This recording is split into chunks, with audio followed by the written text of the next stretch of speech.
প্রিয় শিক্ষার্থীরা, আশা করি সবাই খুব ভালো আছো, নিরাপদে আছো। আলহামদুলিল্লাহ, আমিও ভালো আছি। আমি তাসলিম ইয়াসমিন, সহকারী শিক্ষক কৃষি শিক্ষা, বনশ্রী ন্যাশনাল আইডিয়াল হোম স্কুলে তোমাদের সবাইকে স্বাগত। শিক্ষার্থীরা, ইতিমধ্যে খুব ভালো করে জেনে গেছো যে আমাদের বার্ষিক পরীক্ষার সিলেবাসের উপরে অনলাইনে ক্লাস শুরু হয়ে গেছে। আশা করি সবাই ধারাবাহিকভাবে ক্লাসগুলি দেখছো এবং বাসায় প্র্যাকটিস করবে এবং নিয়মিতভাবে সেগুলি পড়াশোনা করবে। তাহলে তোমরা জ্ঞান অর্জন করতে পারবে এবং পরীক্ষাতেও ভালো করতে পারবে। তোমাদের জন্য গুরুত্বপূর্ণ একটি তথ্য হচ্ছে যে আমরা অনলাইনে ক্লাসে যে বাড়ির কাজগুলি দিচ্ছি, সেই বাড়ির কাজগুলি অবশ্যই প্রতি রবিবারে যার যার ভবনে জমা দিয়ে যাবে এবং পরবর্তী রবিবারে সেগুলি আবার ফেরত নিয়ে যাবে। এটা তোমাদের জন্য গুরুত্বপূর্ণ একটি তথ্য, কারণ এই বাড়ির কাজের উপর একটি নম্বর দেওয়া হবে যেগুলি বার্ষিক পরীক্ষার নম্বরের সাথে সংযুক্ত করা হবে। তাহলে শিক্ষার্থীরা, আশা করি বিষয়টি খুব ভালো করে বুঝতে পেরেছো এবং সেভাবেই কাজ করতে হবে। আজকে আমাদের ক্লাস নম্বর হচ্ছে 4 এবং বাড়ির কাজ হচ্ছে 4। আজকে আমরা পড়ব খুবই গুরুত্বপূর্ণ একটি বিষয় নিয়ে, কৃষি বিষয়ের একটি খুব গুরুত্বপূর্ণ একটি বিষয়, যেটি হচ্ছে অধ্যায় 4-এ বাংলাদেশের কৃষি পরিবেশ অঞ্চল। শিক্ষার্থীরা, কৃষি পরিবেশ অঞ্চল বলতে আমরা কি বুঝি, এটা আমাদের আগে প্রথমে জানতে হবে। কৃষি পরিবেশ অঞ্চল বলতে বোঝানো হচ্ছে, আমরা যদি সহজভাবে খুব ভালো করে বলতে চাই, যে বাংলাদেশের পুরো অঞ্চলে বা কোনো এলাকায় এখন খুব বৃষ্টিপাত হচ্ছে, কিন্তু অন্য কোনো এলাকায় এই একই সময়ে বৃষ্টিপাত নাও হতে পারে।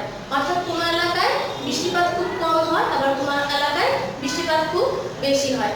আবার কোনো এলাকায় তাপমাত্রা বেশি থাকে, আবার কোনো এলাকায় তাপমাত্রা কম থাকে। আবার বিভিন্ন এলাকার মাটির ধরন বিভিন্ন। এই যে এক এক এলাকায় অর্থাৎ এক এক অঞ্চলে তাপমাত্রা, বৃষ্টিপাত, পানি, মাটি সবকিছুর যে ভিন্নতা, এই ভিন্নতা অনুযায়ী এক এক অঞ্চলে এক এক ধরনের ফসল উৎপাদন হয়। আমরা কি খুব ভালো করে খেয়াল করেছি যে সব এলাকায় কিন্তু সব ফসল জন্মে না, তাই না শিক্ষার্থীরা? এই যে সব এলাকায় সব ফসল জন্মালো না, এই যে এক এক এলাকা বা পরিবেশ বা অঞ্চল অনুযায়ী যে এক এক ফসল উৎপাদন হলো, এইটি হচ্ছে বাংলাদেশের কৃষি পরিবেশ অঞ্চল। অর্থাৎ অঞ্চল ভেদে এক এক অঞ্চলে এক এক ধরনের ফসল উৎপাদন হয়। আশা করি বিষয়টি খুব ভালো করে বুঝতে পেরেছো। আমরা যদি বইয়ের ভাষা আর খুব ভালো করে বলতে যাই, দেখো কৃষি পরিবেশ শিক্ষার্থীরা, দেখো আমরা যদি বইয়ের ভাষায় আরো খুব ভালো করে বলতে যাই যে কৃষি পরিবেশ অঞ্চল বলতে আমরা কি বুঝি। ভূমিরূপ, বাংলাদেশের ভূমিরূপ বলতে এখানে বোঝানো হচ্ছে যে কোনো এলাকায় ভূমি উঁচু থাকে, কোনো এলাকায় নিচু থাকে, কোনো এলাকায় মাঝারি থাকে, এটাকে বলা হয় ভূমিরূপ। ভূমিরূপ মাটি অর্থাৎ মাটির ধরন, যেমন কোনো এলাকায় দোআঁশ মাটি বেশি, কোনো এলাকায় বেলে মাটি বেশি, কোনো এলাকায় এঁটেল মাটি বেশি, এটা হচ্ছে মাটির ধরন। পানি অর্থাৎ কোনো এলাকায় বৃষ্টিপাত বেশি, ফলে মাটি পানি ধারণ ক্ষমতা বেশি। আবার হচ্ছে কোনো এলাকায় বৃষ্টিপাত কম, মাটির পানি ধারণ ক্ষমতা কম, জৈব পদার্থের পরিমাণ কম বেশি থাকে, সেজন্য পানি ধারণ ক্ষমতা ভিন্নতা হয়। আবার হচ্ছে কৃষি আবহাওয়া ও জলবায়ুগত বৈশিষ্ট্য বলতে বোঝানো হচ্ছে যে কোনো এলাকায় বৃষ্টিপাত বেশি, আবার কোনো এলাকায় তাপমাত্রা বেশি। এই যে আবহাওয়াগত উপাদানগুলো ভিন্নতা রয়েছে, সেই বিষয়গুলির কথাই এখানে বলা হচ্ছে যে ভূমিরূপ, মাটি, পানি ও কৃষি আবহাওয়া ও জলবায়ুগত বৈশিষ্ট্য অনুসারে শ্রেণীকৃত বাংলাদেশের বিভিন্ন এলাকাকে কৃষি পরিবেশ অঞ্চল বলা হয়। অর্থাৎ ভূমিরূপ, মাটি, পানি ও আবহাওয়া এক এক অঞ্চলের এক এক অনুযায়ী থাকার জন্য এক এক ধরনের ফসল উৎপাদিত হয়, এটাই হচ্ছে কৃষি পরিবেশ অঞ্চল। তাহলে আশা করি বিষয়টি খুব ভালো করে বুঝতে পেরেছো। আমরা জানি বাংলাদেশের কৃষি পরিবেশ অঞ্চল, বাংলাদেশকে কৃষি পরিবেশ অঞ্চল হিসেবে বিভক্ত করা হয়েছে 30টি অঞ্চলে। কয়টি অঞ্চলে? 30টি অঞ্চলে। এটি 1988 থেকে 1989 সালে এইটি বিভক্ত করা হয়েছে। শিক্ষার্থীরা, এটি আমাদের জন্য জানা খুবই প্রয়োজন যে আমরা কোন অঞ্চলে বাস করছি, যে সেই এলাকার আবহাওয়া কেমন, সেই এলাকার মাটি কেমন, এইগুলি যদি আমরা না জানতে পারি, তাহলে সেই এলাকায় আমরা কোন ফসল নির্বাচন করবো সেটা আমরা জানতে পারবো না। এর ফলে আমরা ফসল উৎপাদনে লাভবান হতে পারবো না। তাই আমাদেরকে এই কৃষি পরিবেশ অঞ্চলটি জানা খুবই প্রয়োজন। দেখো, আমি বাংলাদেশের কৃষি পরিবেশ অঞ্চল 30টির একটি মানচিত্রের মাধ্যমে দেখানোর চেষ্টা করব, এবং এর সাথে আমরা তালিকাটি মিলিয়ে দেখবো। দেখো, আমাদের এখানে 30টি কৃষি পরিবেশ অঞ্চল আছে। আমি তোমাদের সুবিধার জন্য একটি তালিকা তৈরি করেছি, কিন্তু আমি আজকে গুরুত্বপূর্ণ অঞ্চলগুলি সম্পর্কে তোমাদের আলোচনা যেন তোমরা পরবর্তীতে পড়াশোনা করতে সুবিধা হয় তোমাদের। দেখো প্রথমে পরিবেশ অঞ্চল 1 যেগুলি স্টার চিহ্ন এগুলি খুব ভালো করে খেয়াল করবে।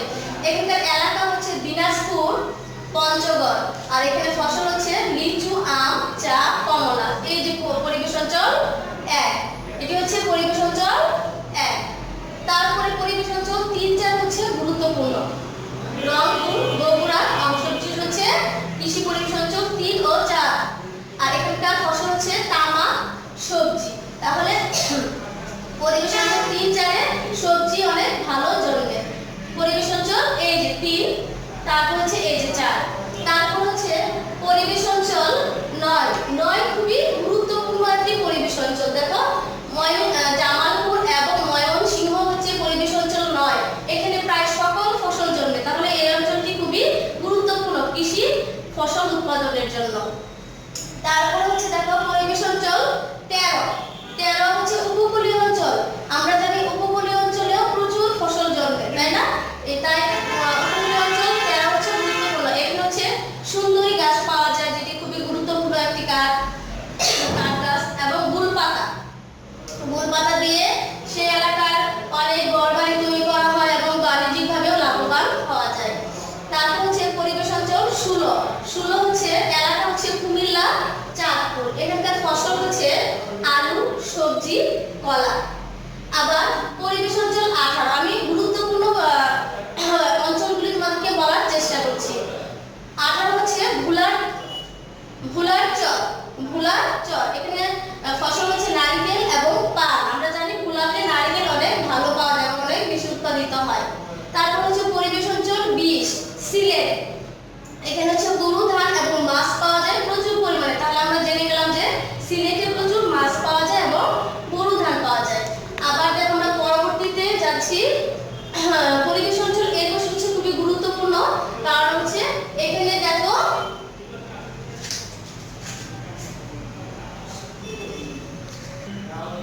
শিক্ষার্থীরা এখন আমরা আসবো পরিবেশ অঞ্চল 21।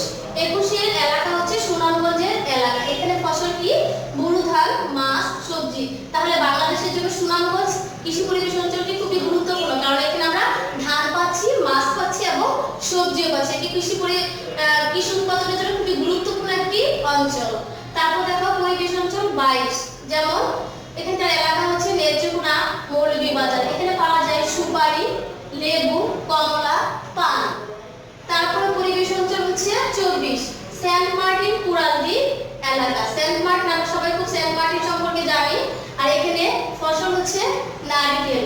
তারপর হচ্ছে দেখো পরিবেশ অঞ্চল 25, 26, 27, 28 পর্যন্ত আমাদের একই ধরনের ফসল আছে।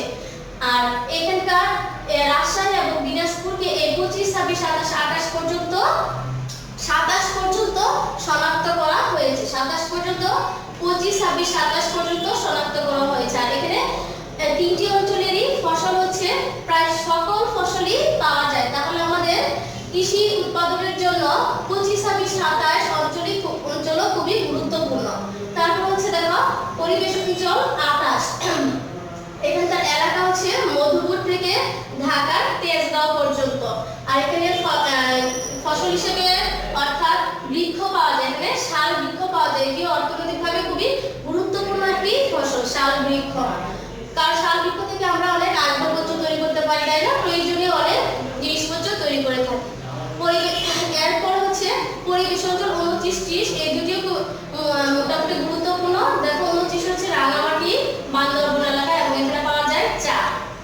শিক্ষার্থীরা আমি আর একটু সংক্ষিপ্তভাবে বলতে চাই, 4টি কৃষি পরিবেশ অঞ্চল আছে যেগুলিকে আমরা বলা হয় সোনার বাংলা হিসেবে অভিহিত করা হয়, কারণ এখানে প্রায় সব ধরনের ফসলই পাওয়া যায়। যেমন পরিবেশ অঞ্চল 3, 9, 11, 13 একে বলা হয় সোনার বাংলা হিসেবে, কারণ এখানে ধান থেকে শুরু করে পাট এবং অন্যান্য প্রায় সকল ফসলই পাওয়া যায়। তাহলে শিক্ষার্থীরা আশা করি বাংলাদেশের কৃষি পরিবেশ অঞ্চল সম্পর্কে তোমাদের আর কোনো সমস্যা হবে না, যে কোন অঞ্চলকে আমরা কোন পরিবেশ অঞ্চলে বিভক্ত করা হয়েছে এবং কোন ফসল পাওয়া যায়। আর আমরা এটা জানতে পারলেই আমরা ফসল নির্বাচন খুব ভালো করতে পারবো এবং অর্থনৈতিকভাবে লাভবান হতে পারবো। তাহলে শিক্ষার্থীরা আশা করি বিষয়টি খুব ভালো করে বুঝতে পেরেছো। দেখো আমরা একটা সৃজনশীল প্রশ্নের নমুনা এই আলোচনা থেকে লিখতে পারি। যেমন ক, জ্ঞানমূলক, বাংলাদেশকে কয়েকটি কৃষি পরিবেশ অঞ্চলে ভাগ করা হয়েছে। আমরা খুব সুন্দর অ্যান্সার পেয়ে গেছি। খ নাম্বার হচ্ছে অনুধাবনে, কৃষি পরিবেশ অঞ্চল বলতে কি বুঝো? খুব সুন্দর করে আমরা এই ব্যাখ্যাটা দিয়ে ফেলেছি, তাই না? অনুধাবনে ঘ নাম্বার। প্রয়োগে, বাংলাদেশের গুরুত্বপূর্ণ কৃষি পরিবেশ অঞ্চলের এলাকাগুলি উল্লেখ করো। আমি এই তালিকার মাধ্যমে তোমাদের গুরুত্বপূর্ণ অঞ্চলগুলোর তালিকা দিয়ে দিয়েছি, অঞ্চলগুলোর এলাকার তালিকা দিয়ে দিয়েছি। ঘ নাম্বার হচ্ছে উচ্চতর দক্ষতায় বাংলাদেশের গুরুত্বপূর্ণ কৃষি পরিবেশ অঞ্চলের ফসলের তালিকা দিতে হবে, তাহলে আমরা এটা উচ্চতর দক্ষতায় আসবে। আর শিক্ষার্থীরা, আশা করি তোমরা এই প্রশ্নের উত্তরগুলি এই আলোচনা থেকে খুব সুন্দর করে অ্যান্সার করতে পারবে এবং সহজেই অ্যান্সার করতে পারবে, তোমাদের কোনো অসুবিধা হবে না। আর তোমাদের জন্য একটি বাড়ির কাজ আছে। বাড়ির কাজটি হচ্ছে বাংলাদেশের গুরুত্বপূর্ণ কৃষি পরিবেশ অঞ্চলের ফসলের তালিকা লিখো। শুধু অঞ্চল অনুযায়ী ফসলের তালিকা লিখবে। তাহলে শিক্ষার্থীরা, আশা করি বাংলাদেশের